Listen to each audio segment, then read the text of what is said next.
Voilà, je voudrais juste dire toute la fierté que j'ai éprouvée et que j'éprouve vraiment de l'honneur que l'association La Boussole m'a fait en organisant ce grand sargal pour moi. Un sargal avec une très forte mobilisation des partenaires, mobilisation qui, comme je l'ai dit, traduit des valeurs que nous partageons ensemble, des valeurs essentielles, n'est-ce pas, de partage, de solidarité, mais d'entraide au service des élèves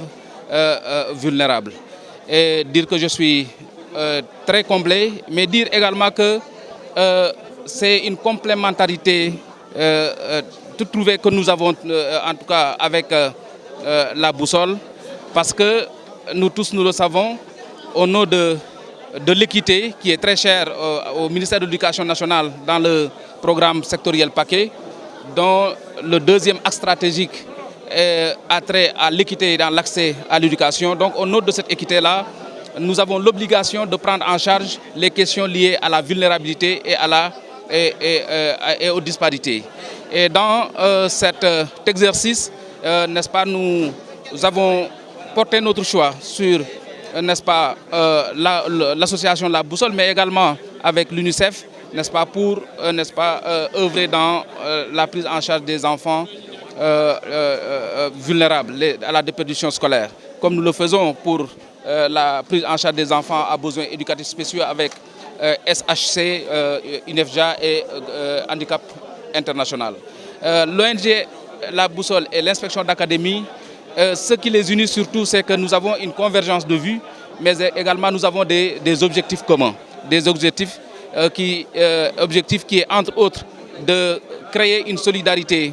permanente et constante et agissante au profit vraiment des élèves vulnérables pour donner la chance à ces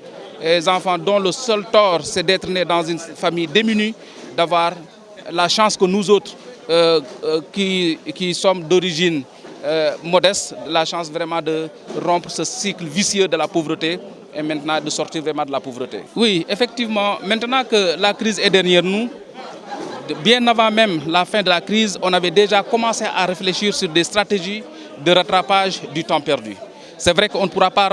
comment dire encore, rattraper à 100% le temps perdu, mais dans l'éducation, il y a suffisamment d'expertise et d'expérience, n'est-ce pas, pour rattraper ce genre de situation. C'est pourquoi ce qui est prévu déjà entre dans le cadre de la directive ministérielle que nous avons déjà reçue, qui d'abord a préconisé, n'est-ce pas, a décidé du report, par exemple, du BFM jusqu'en fin juillet, mais également il a été décidé un réaménagement comment dire encore, un réajustement des programmes. Nous attendons toujours de l'IGF, bien sûr, les programmes réajustés, mais ce sera à peu près les programmes de l'année dernière, n'est-ce pas, qui,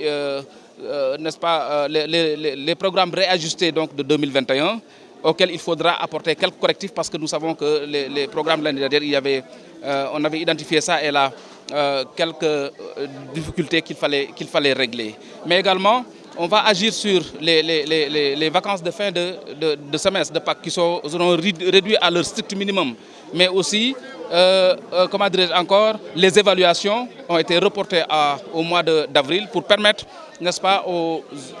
à la machine de redémarrer, mais et surtout permettre à ceux-là qui n'avaient pas de deuxième note de faire une deuxième note avant d'entamer en toute sérénité les compositions du premier semestre au mois d'avril, à l'élémentaire de parachever, n'est-ce pas, en fin mars, vraiment le deuxième trimestre et entamer le troisième trimestre au mois